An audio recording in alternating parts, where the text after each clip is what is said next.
klarifikasi. Ini tanggung jawab siapa? Bapak malu nggak sih? Apakah saya dengar permintaan maaf yang benar terjadi? Seolah-olah sekarang.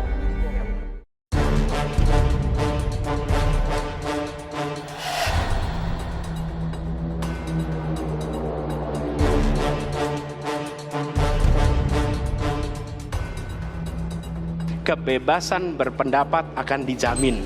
Maka itu saya sampaikan, Wakanda no more, Indonesia forever. Ya susah kalau kita menyalahkan angin dari mana saja ya. Kalau kita dengan gampang menyalahkan angin, hujan dan sebagainya, ya mungkin tidak perlu ada pemerintahan kalau begitu. Saya jadi tidak enak ini Mbak hari ini. Mohon maaf, saya tidak enak karena dua kawan saya sedang nagih janji dan membuka buku lama.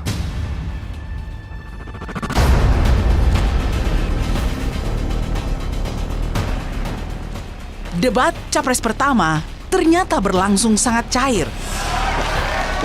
Tunggu dulu, aku mau jawab. Sesekali ada pernyataan dari para capres yang menggelitik. Namun, saling serang antar capres tetap tak terelakkan. Apa komentar Pak Prabowo terhadap putusan MK yang melahirkan MK itu? Itu aja. Mulai dari sindiran Ganjar terhadap Prabowo terkait putusan Mahkamah Konstitusi, hingga kritik Prabowo pada Anies soal penanganan polusi udara di Jakarta. Anies juga mengkritik Ganjar usai dirinya disebut oposisi lantaran tak setuju pembangunan ibu kota negara Nusantara. Karena itulah, Dalam debat pertama ini, Capres menyampaikan gagasan dan pandangannya soal hukum, HAM, pemerintahan, pemberantasan korupsi, serta penguatan demokrasi. pada saat ini kalau kita lihat hukum itu harusnya tegak begini. Inilah hukum. Dalam kenyataannya dia bengkok, dia tajam ke bawah, dia tumpul ke atas. Dan kondisi ini tidak boleh didiamkan, tidak boleh dibiarkan, dan harus berubah. Karena itu kita mendorong perubahan. Terima kasih. Hanya dengan kerukunan, hanya dengan kearifan, hanya dengan kebersihan jiwa, tidak dengan permainan kata-kata retorika, tapi sungguh cinta tanah air Indonesia akan maju. Semua ini bisa berjalan kalau kemudian pemerintahnya bersih, pemerintahannya bisa akomodatif, dan kita sikat korupsi itu tidak dengan kata-kata, dengan keseriusan. Debat memang berlangsung dinamis. Setiap capres menyampaikan gagasan dengan gaya dan karakteristik yang berbeda-beda. Harap tenang, Bapak Prabowo.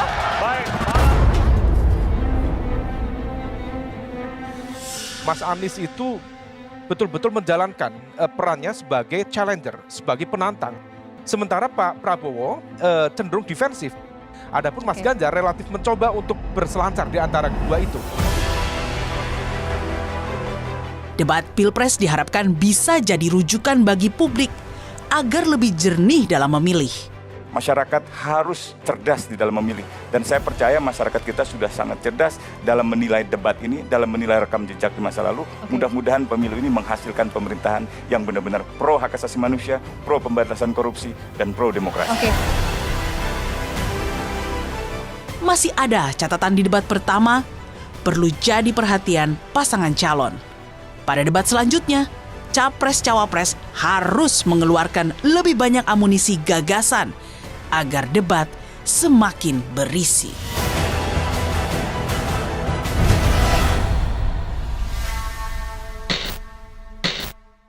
Sudah bersama saya tokoh kenamaan di dunia hukum dan ketatanegaraan Indonesia. Ia pernah menjadi Ketua Mahkamah Agung dan juga Ketua Dewan Pers, Profesor Bagir Manan. Terima kasih sudah di Rosi.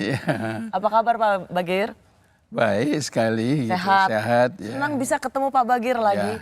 Ya, saya yang terima kasih bisa diundang ke sini, apalagi dengan topik atau isu yang yang begini besar menyangkut peri kehidupan negara dan bangsa kita, paling tidak untuk 5 tahun yang akan datang. Gitu Iya, Prof. Mudah-mudahan semuanya menjadi lebih baik. Apa sekarang kegiatan Prof Bagir? Kegiatan saya masih beruntung karena oleh teman-teman pers saya masih sering diajak untuk berdiskusi atau untuk ngobrol gitu ya.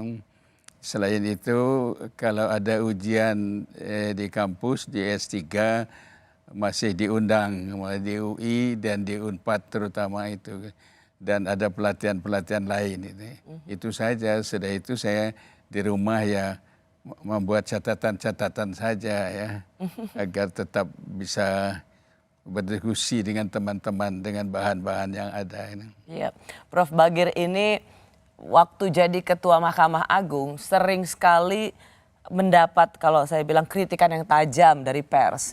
Tetapi Prof Bagir ini tidak pernah mempersoalkan.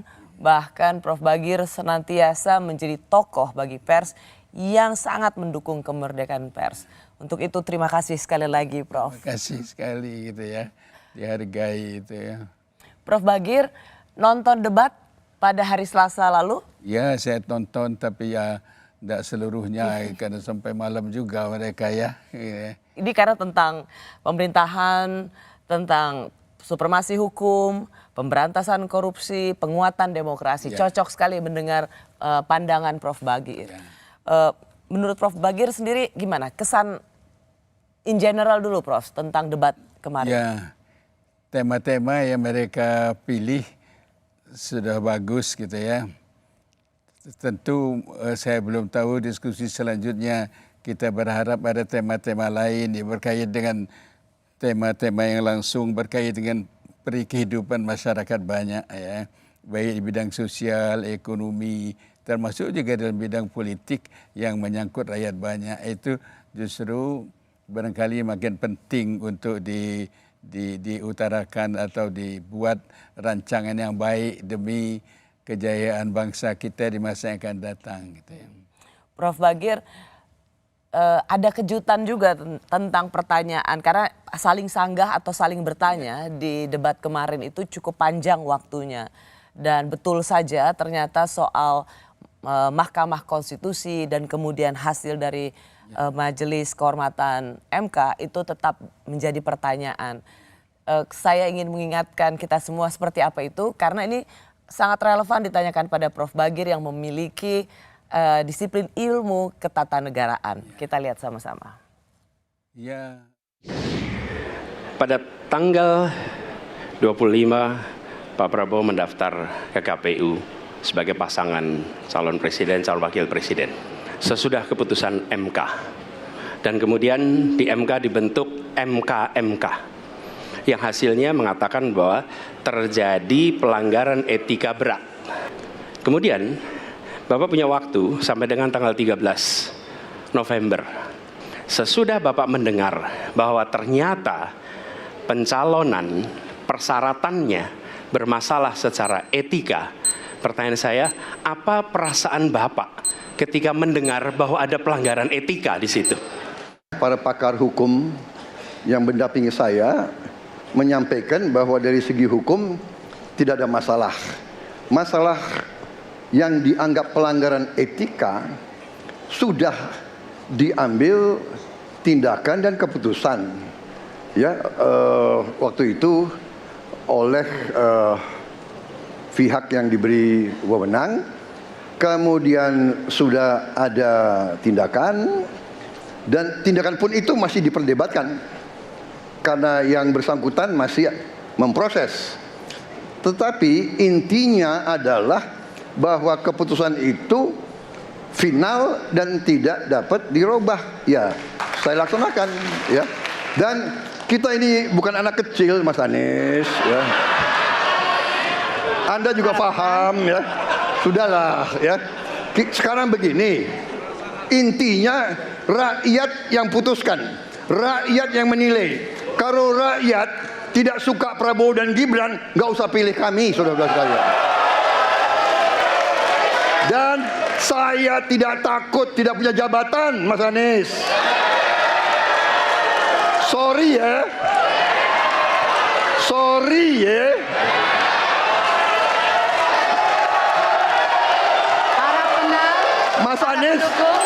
Mas Anies, saya tidak punya apa-apa. Saya sudah siap mati untuk negara ini. Prof Bagir lihat tanya dan jawab itu gimana, Prof Bagir? Ya. Jawaban Pak Prabowo yang menyatakan ini putusan hakim tidak salah, sudah benar. Putusan hakim ya putusan hakim. Soal terjadi pelanggaran etika itu adalah yang menyangkut pelaku-pelakunya, yaitu para hakimnya itu. Sedangkan putusan hakim adalah putusan yang mempunyai kekuatan mengikat. Apalagi dalam Undang-Undang Dasar kita ditegaskan putusan Mahkamah Konstitusi itu adalah putusan yang dalam bahasa asing disebut final and binding itu gitu ya. Jadi ini putusan hakim, terlepas suka dan tidak suka. Kalau ada yang keberatan terhadap putusan hakim, ya ada upaya hukumnya kalau ada gitu ya. Tapi kan putusan Mahkamah Konstitusi kan tidak ada upaya hukumnya. Betul. Ya. Prof, kalaupun ada, mereka lakukan dengan gugatan baru ya. Prof, jadi Prof Bagir sendiri melihat dan menilai bahwa apa yang menjadi jawaban Pak Prabowo waktu ditanya soal putusan MK itu ya memang itulah jawaban yang paling benar. Karena itu sudah menjadi putusan MK, final and binding. Kalau Prof Bagir sendiri tetapi melihat apakah soal putusan MK yang kemudian dipersoalkan di MK-MK ini itu akan selalu menjadi pergunjingan atau menjadi ganjalan politik? Ya. Saya akademisi. Paling tidak di lingkungan akademis akan jadi bahan diskusi yang terus menerus, paling tidak gitu ya. Bahkan itu menjadi sangat menguntungkan bagi kita di lingkungan akademis bahwa kita punya bahan untuk diskusikan bahwa hal ini pernah terjadi kita ya. Nah, pergunjingan itu kalau di luar kampus, pergunjingan itu kan harus dengan maksud tertentu gitu ya, untuk apakah mungkin tidak kita meninjaukan kembali putus itu, mungkin tidak itu dibatalkan dan sebagainya. Yang tadi seperti dikatakan Pak Prabowo bahwa itu putusan hakim ya, putusan hakim. Jadi kita tidak ada upaya lagi kecuali ada gugatan baru. Apalagi hakim menurut azasnya dia tidak bisa dengan begitu saja membatalkan putusannya sendiri gitu. Itu ininya. Jadi itu pergunjingan itu sepanjang itu dipikirkan untuk mempunyai satu akibat politik tentu, menurut saya tidak akan efektif lagi. Gitu. Tidak akan efektif lagi. Jadi satu hal yang menjadi catatan adalah catatan penting yang menjadi pegangan Pak Bagir setuju ya bahwa ini sudah final and binding, sudah putusan tetap mengikat, jadi sebaiknya tidak dipersoalkan lagi. Tetapi bahwa bagi kalangan cendekiawan akademis ini terus didiskusikan supaya untuk pembaruan, supaya ini menjadi satu catatan pelajaran tentang konstitusi, itu adalah sesuatu yang sah saja. Ya, itu bagian dari kegiatan ilmiah gitu ya. Baik, para calon presiden ini ditanyakan juga soal independensi hakim. Nah, seperti apa komentar dari mantan Ketua Mahkamah Agung? Terima kasih, komitmennya Pak Prabowo luar biasa. Tapi dalam konteks kekinian saya terpaksa, ini mohon maaf Pak ini, terpaksa sekali saya harus bertanya. Apa komentar Pak Prabowo terhadap putusan MK yang melahirkan MK-MK itu? Saya kira mengenai Mahkamah Konstitusi, aturannya sudah jelas. Kita juga bukan anak kecil, rakyat kita juga pandai, rakyat kita lihat, rakyat kita tahu. Mas Ganjar, kita tahulah ya bagaimana prosesnya, ya. Yang intervensi siapa, ya kan? yang intervensi siapa, tapi intinya adalah kita tegakkan konstitusi, kita tegakkan undang-undang, kita perbaiki yang kurang sempurna, dan kita patuh kepada komitmen undang-undang itu sendiri. Jadi saya kira itu. Masih bersama saya Ketua Mahkamah Agung dari tahun 2001 sampai 2008. Ia juga Guru Besar Fakultas Hukum Universitas Padjadjaran, Profesor Bagir Manan. Prof. Bagir tadi sudah mendengar, sebenarnya ini adalah subtema dari independensi hakim. Dan kemudian masuk juga soal hakim di Mahkamah Konstitusi. Apa pandangan Prof. Bagir soal independensi hakim dalam hal ini, misalnya yang difokuskan adalah soal Mahkamah Konstitusi? Dalam sistem ketatanegaraan Indonesia, kebebasan hakim atau independensi hakim tidak hanya merupakan asas, tapi juga merupakan hal yang ditentukan dalam Undang-Undang Dasar. Jadi mempunyai sifat konstitusional itu ya. Bahwa kekuasaan hakim adalah kekuasaan yang merdeka lepas dari pengaruh pemerintah. Itu undang-undang dasar kita. Selain itu, kekuasaan kehakiman yang merdeka itu juga sebagai konsekuensi kita sebagai negara yang berdasarkan demokrasi, negara yang berdasarkan hukum. Jadi itu merupakan konsekuensi yang tidak dapat dielakkan. Sekarang bagaimana perjalanannya ya? Artinya dari segi hukum dan azas itu sudah selesai. Tapi kan akhirnya kenyataanlah yang akan menentukan apakah benar kita independen atau tidak. Gitu. Nah, kalau kita lihat bagaimana mengukurnya bahwa seorang hakim itu independen, tidak diintervensi. Ya, bagaimana mengukur kebebasan hakim? Pengertian kebebasan hakim itu adalah dalam rangka memutus perkara, itu esensinya. Tetapi dia dalam memutus perkara itu juga dapat tidak independen karena pengaruh-pengaruh lain gitu ya. Karena itu ada azas misalnya.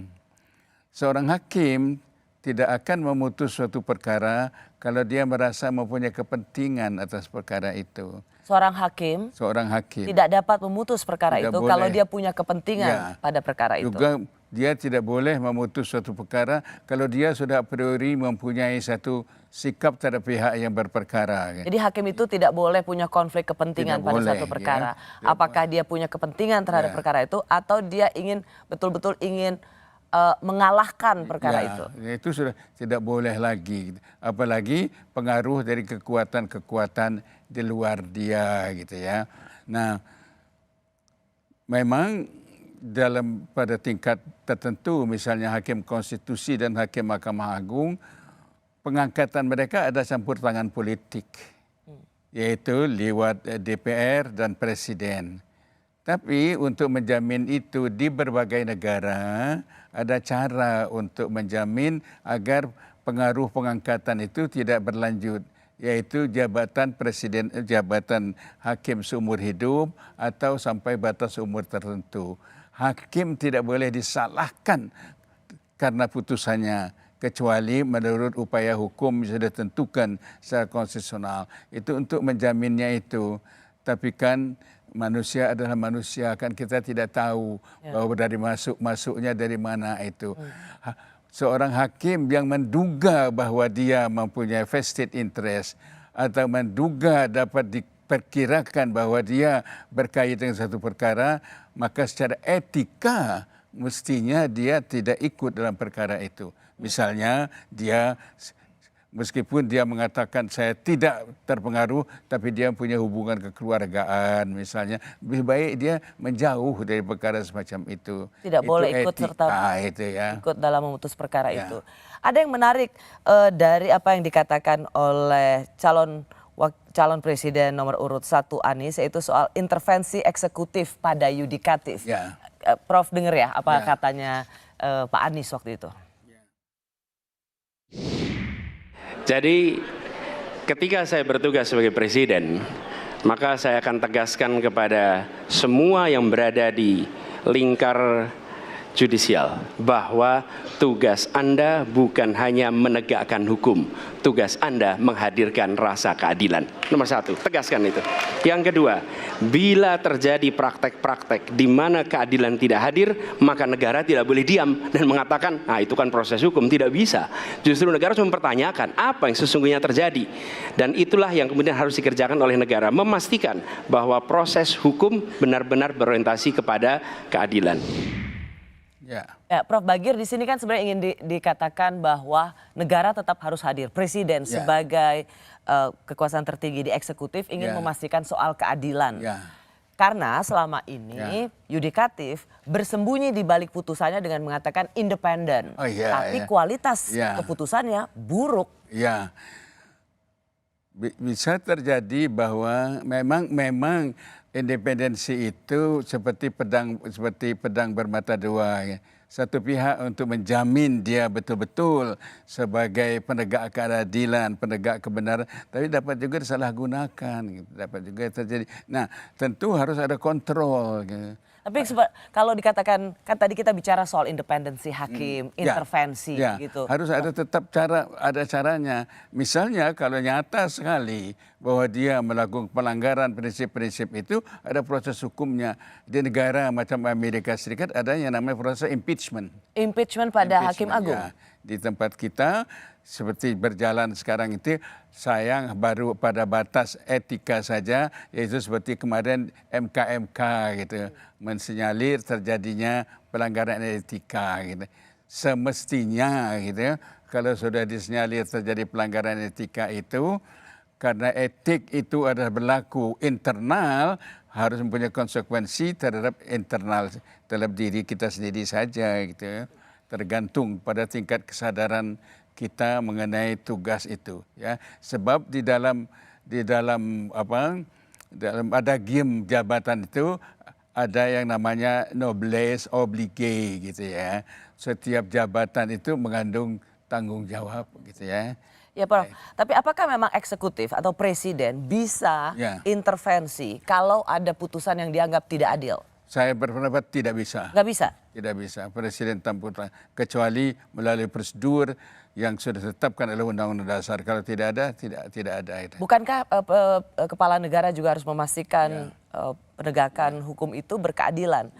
Nah, bagaimana memastikan bahwa hakim tetap independen dan kemudian dia tidak ada campur tangan atau intervensi, tapi ada keadilan di situ. Ya, maka itu tadi saya katakan harus ada prosedur di luar kekuasaan yang ada itu. Sebab kalau presiden bisa mencampuri itu, berarti presiden mencampuri putusan meskipun putusan itu tidak adil. Sebab putusan hakim adalah putusan seperti tadi dikatakan Pak Prabowo, satu kali itu jadi putusan hakim, itu adalah hukum yang harus ditaati oleh semuanya. Oke, Prof, kalau begitu saya mau masuk, jadi ada dua yang mewarnai soal independensi hakim dari calon presiden nomor urut 2 dan nomor urut 3. Kita sama-sama dengar bagaimana membuat independensi hakim itu.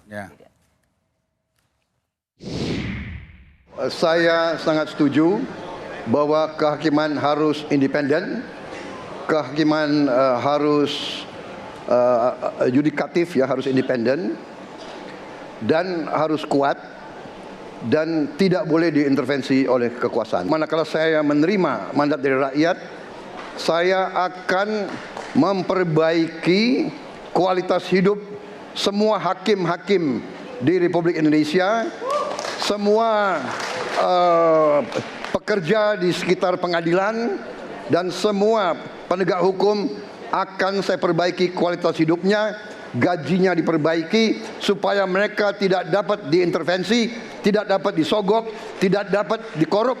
Itu komitmen saya kepada rakyat Indonesia. Terima kasih.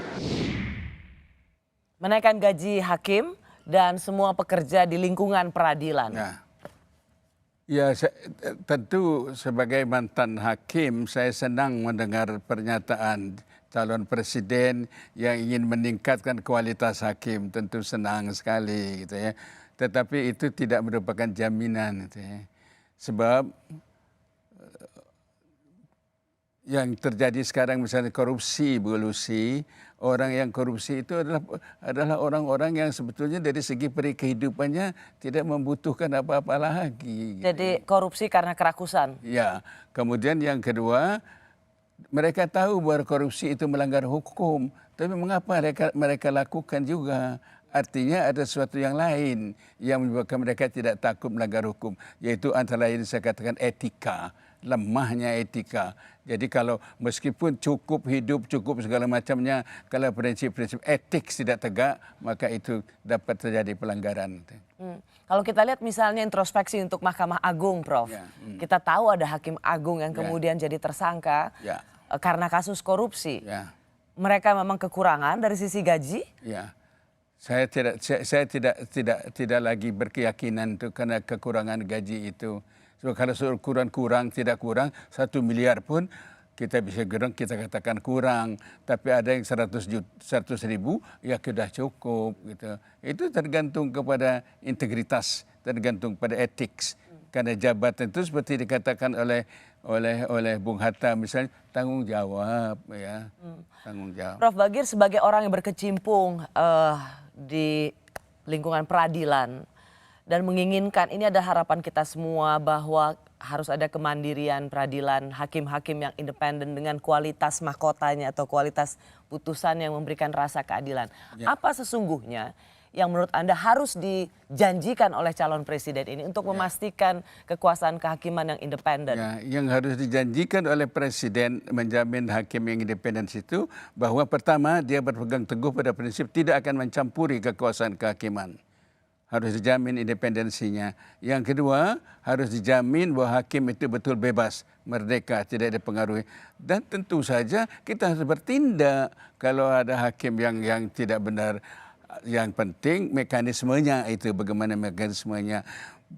Seperti tadi saya katakan di Amerika ada model impeachment. Kita harus ada mekanisme itu gitu ya. Nah, itu kalau kita di Indonesia kan dengan lewat sistem peradilan biasa gitu ya.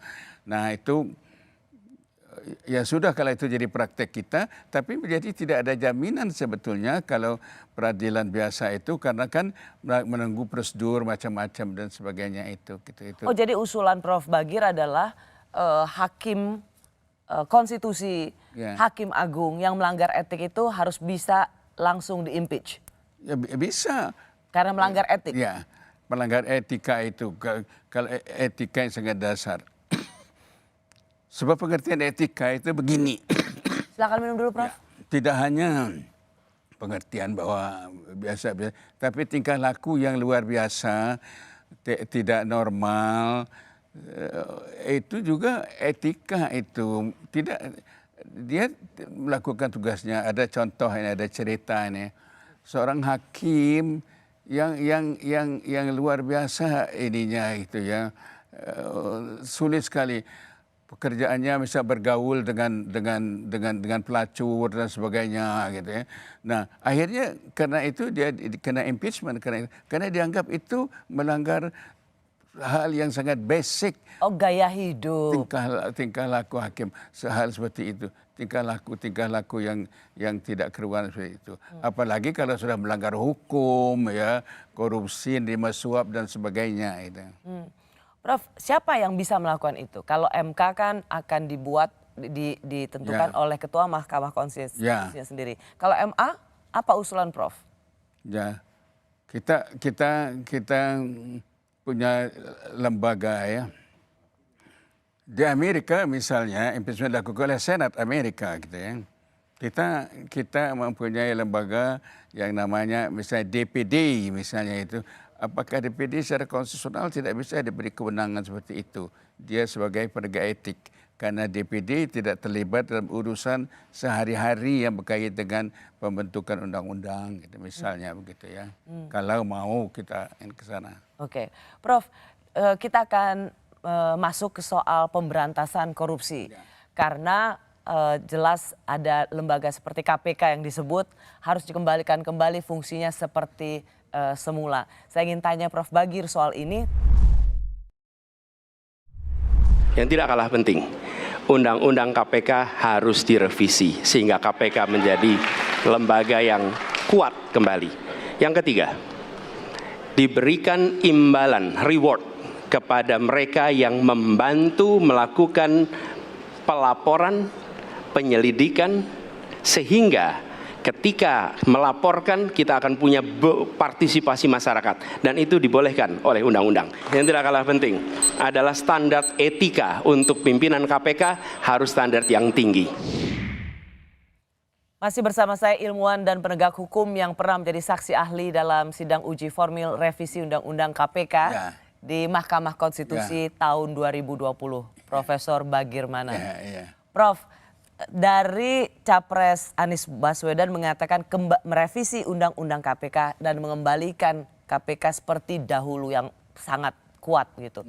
Seberapa mudah Presiden bisa melakukan itu lagi? Ya, KPK adalah penuntut umum, public prosecutor khusus untuk soal korupsi. Dan penyelenggara negara.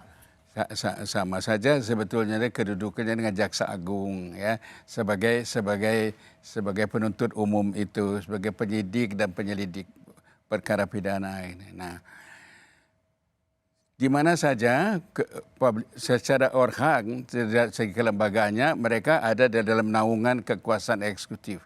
Tetapi pada saat mereka mulai menjalankan tugas pro justisia, yaitu tugas melakukan penyidikan mereka independen.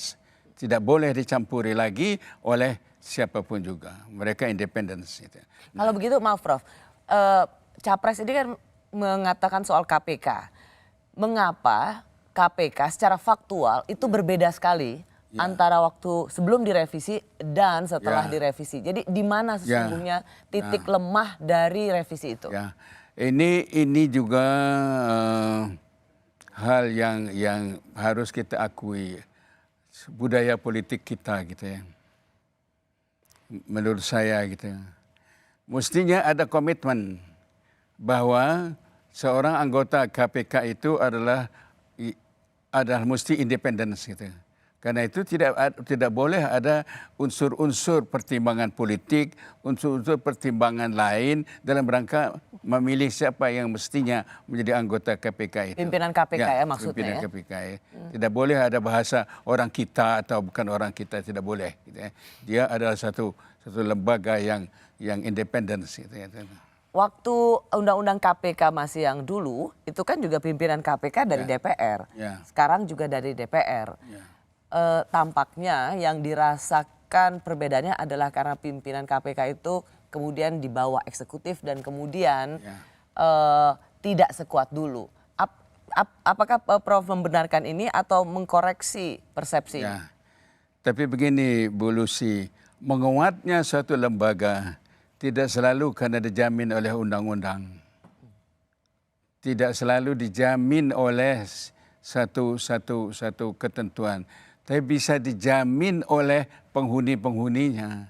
Penghuni-penghuninya yang mempunyai integritas tinggi, yang mempunyai satu kewibawaan tinggi, mereka dapat menjadi penegak-penegak independensi yang terjamin itu. Kalau gitu Prof Bagir setuju mana? Merevisi kembali Undang-Undang KPK atau yang ini tidak apa-apa? Seberapa penting menurut Prof Bagir ada revisi Undang-Undang KPK? Saya termasuk orang yang tidak begitu suka itu main revisi sebentar diubah. Macam sekarang Undang-Undang MK, ini sudah mau yang kelima ini Undang-Undang MK itu sejak yang pertama kali gitu. Sebab itu bisa mempengaruhi satu tidak lahirnya satu tradisi bagaimana lembaga itu berjalan sebagaimana mestinya. Karena orang tidak ada kepastian hal itu. Nah, soalnya bukan undang-undang yang akan lebih menentukan, tapi bagaimana kita mengelola, bagaimana kita menjalankan, bagaimana integritas dari mereka yang ada di dalamnya itu gitu ya. Jadi bukan soal undang-undang ya Prof? Bukan soal undang-undang bagi saya gitu ya. Kalau begitu Prof, coba kita dengarkan juga dari Capres Prabowo soal pemberantasan korupsi, dan saya mau mendengar bagaimana tanggapan Prof Bagir Manan. Ini dia. Korupsi adalah pengkhianatan terhadap bangsa. Korupsi harus diberantas sampai ke akar-akarnya. Kita harus perkuat KPK. kita harus perkuat juga kepolisian, kita harus perkuat juga kejaksaan, kita harus perkuat ombudsman, semua badan-badan yang bisa membantu untuk mitigasi korupsi harus kita perkuat. BPK, BPKP, inspektorat di tiap kementerian ini harus diperkuat. Jadi saya sependapat korupsi harus diberantas sampai seakar-akarnya. Ada yang Prof mau tanggapi? Ya, saya sudah pada tahun 22 pernah menulis dengan judul Apakah Korupsi Bisa Diberantas? Ya. Saya berpendapat bahwa korupsi bukan lagi sekedar persoalan hukum. Seperti tadi saya katakan, mereka tahu bahwa perbuatan melanggar hukum mereka lakukan juga gitu ya. Dan begitu meluasnya sehingga persoalan-persoalannya itu menjadi ada bahasa bahwa korupsi di Indonesia paling luas di dunia, paling banyak di dunia dan sebagainya itu. Saya berpendapat bahwa persoalan-persoalan di luar hukum, baik itu di lingkungan pemerintah, luar pemerintahan. Saya dalam tulisan saya katakan unsur sistem birokrasi kita juga menyebabkan birokrasi yang berbelit-belit dan sebagainya, karena orang berurusan jadi susah, maka orang akan mencari jalan yang mudah.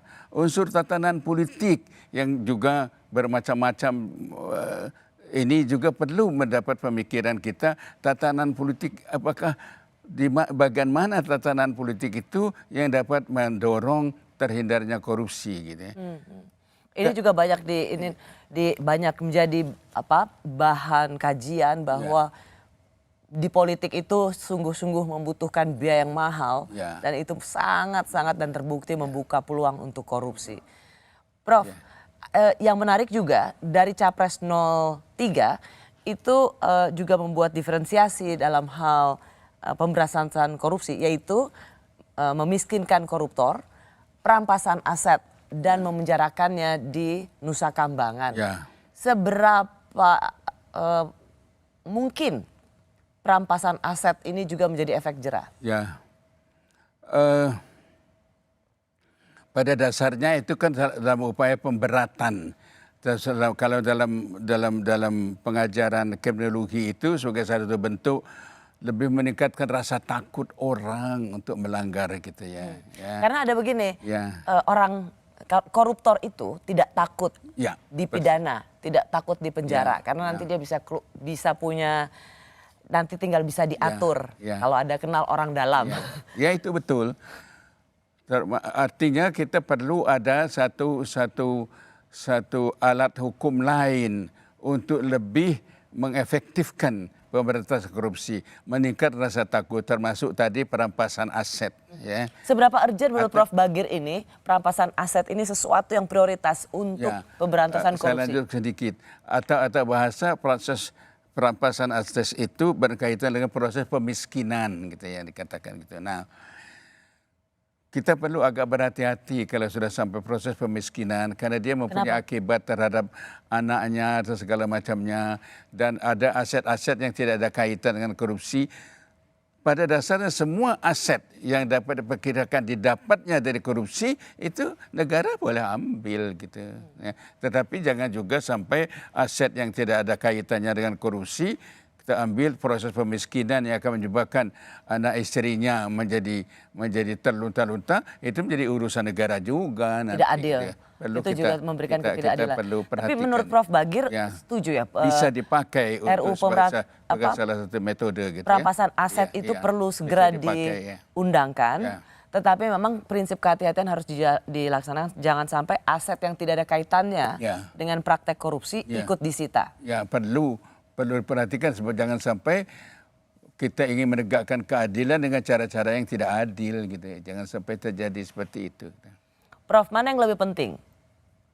Menguatkan kembali KPK atau RUU perampasan aset segera diundangkan? Ya, menguatkan kembali KPK bagi saya lebih prioritas.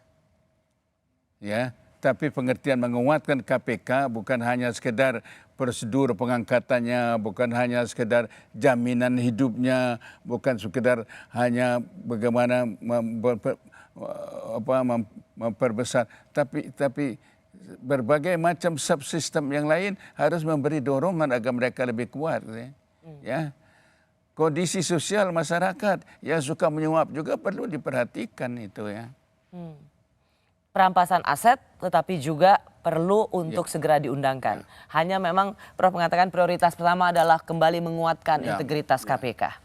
Ya. Indeks demokrasi Indonesia yang terus menurun disinyalir karena kebebasan berbicara yang mudah dikriminalisasi hingga minimnya peran oposisi di pemerintahan. Rakyat tidak percaya kepada proses demokrasi yang sekarang terjadi. Itu jauh lebih luas dari sekedar partai politik. Ketika kita bicara demokrasi, minimal ada 3. 1, adanya kebebasan berbicara. Yang kedua, adanya oposisi yang bebas untuk mengkritik pemerintah dan menjadi penyeimbang pemerintah. Yang pertama, tidak ada demokrasi tanpa partai politik. Tidak ada, suka tidak suka, mau tidak mau. Dan fungsi partai politik itu adalah agregasi, sumber rekrutmen kader, pendidikan politik. Maka Mas Anies, soal oposisi tidak oposisi, soal kepentingan saja kok. Kapan kita bertemu, kapan kita tidak bertemu, dan kemudian kita akan bersikap pada posisi masing-masing. Saya berpendapat Mas Anies ini agak berlebihan. Mas Anies mengeluh tentang demokrasi ini dan itu dan ini. Mas Anies dipilih jadi gubernur DKI menghadapi pemerintah yang berkuasa. Saya yang mengusung Bapak. Kalau demokrasi kita tidak berjalan, tidak mungkin Anda jadi gubernur.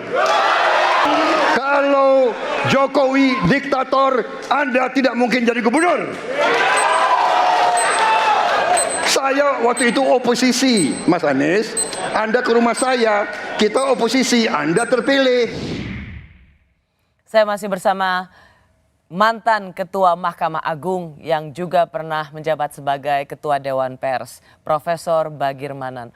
Prof, lihat tadi 3 saut-sautan itu apa pandangan Prof? Ya. Seru ya? Pertama, komentar saya terhadap demokrasi mereka sendiri. Pertama, kesan saya para kandidat hanya melihat demokrasi sebagai prosedur, tidak melihat demokrasi substansi demokrasi itu. Ya. Apa yang Prof lihat? Substansi demokrasi itu adalah memuliakan warganya, ya. Bukan hanya prosedur diperlukan pada saat akan pemungutan suara saja, gitu misalnya gitu. Kemudian yang kedua, ketika mereka berbicara tentang perlunya oposisi atau tidak perlunya oposisi. Pengertian oposisi itu artinya hak untuk menjemit hak untuk berbeda pendapat. Hak mempunyai bandingan pendapat. Kita manusia tidak selalu benar dalam segala hal, meskipun atas nama mayoritas gitu. Ya. Bisa saja salah mayoritas itu. Sebetulnya adanya oposisi itu justru menguntungkan karena akan ada orang yang dengan cuma-cuma mengingatkan kita itu jangan terus ke sana dong gitu ya. Yang ketiga, saya ingin komentar saya ada katakan tadi bahwa tidak ada demokrasi tanpa partai politik. Persoalan kita bukan soal ada atau tidaknya partai politik, tapi apakah partai politik selalu banyak? Ya, mari kita cari sistem kepartaian yang memadai untuk menunjang sistem kenegaraan kita yang sudah digadis dalam Undang-Undang 45 itu komentar saya gitu ya. Ya, Prof, apakah Prof kemudian melihat juga soal kebebasan berekspresi yang sering berujung pada kriminalisasi? Karena Prof juga masih diundang oleh Dewan Pers berdiskusi soal kebebasan berbicara. Apakah memang Prof juga melihat atau Prof punya catatan soal itu? Ya, persoalannya apakah menggunakan hak kebebasan berpendapat tidak berlebihan atau tidak? Terjadi hal-hal yang eksesif gitu ya, sehingga merugikan orang lain. Ya. Tidak boleh merugikan orang lain. Mereka yang merasa dirugikan boleh saja untuk melakukan perlawanan dan hal mungkin. Tetapi ya saya tidak setuju dengan kriminalisasi. Ya. Ya, saya setuju dengan kriminalisasi. Sebab kriminalisasi artinya perbuatan kebebasan pendapat itu berhadapan antara pelaku dengan negara. Sedangkan ini antara orang yang merasa dirugikan gitu. Nah, jadi Profesor tidak setuju dengan praktek-praktek kriminalisasi di mana warga negara berpendapat dan kemudian negara atau bagian dari kekuasaan yang menggugatnya. Ya, itu saya tidak setuju.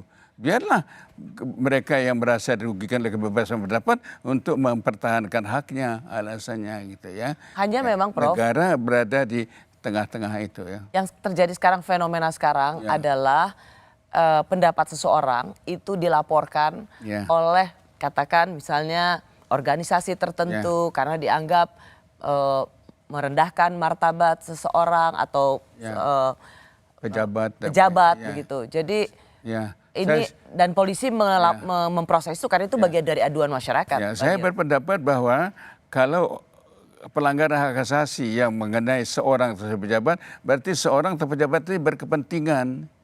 Ya, kalau dia merasa dirugikan, silahkan dia melaporkan, dia memperkarakan, dia menuntut ganti rugi. Karena itu menyangkut privacy dia gitu ya. Tidak ada kepentingan orang lain gitu. Sejak kapan orang lain berhak atau mempunyai kewajiban untuk memikul beban orang lain gitu. Itu juga perlu kita pertimbangkan lah. Meskipun atas tuntutan patriotisme atau apapun namanya. Jangan sampai itu merusak prinsip-prinsip dasar kita gitu. Jadi Prof sendiri melihat kalau ada aktivis atau ada bagian dari warga negara mengekspresikan pandangannya dan kemudian dilaporkan ke polisi oleh kelompok tertentu, itu tidak lepas pasti dari sebuah kepentingan dengan kekuasaan. Ya, bagi saya bahwa hak untuk berbeda pendapat itu merupakan hal yang esensial dari dalam kehidupan demokrasi ya. Baik. Ya. Prof Bagirmanan, terima kasih sudah mendapat perspektifnya tentang kejutan debat kemarin karena ini terkait dengan yang selama ini Prof jalani. Kita nantikan debat lainnya dan kalau saya sendiri semoga Prof sehat-sehat. Terima kasih. Dan saya berharap untuk tema-tema lain seputar hukum, pemberantasan korupsi, Prof Bagir bisa hadir lagi di Rosi. Ya, mudah-mudahan ya. Terima kasih Prof Bagir. Terima kasih juga bagi Anda yang sudah menyaksikan program Rosi. Kita jumpa lagi Kamis depan. Saya Rosyana Silalahi, tetaplah di Kompas TV, independen terpercaya.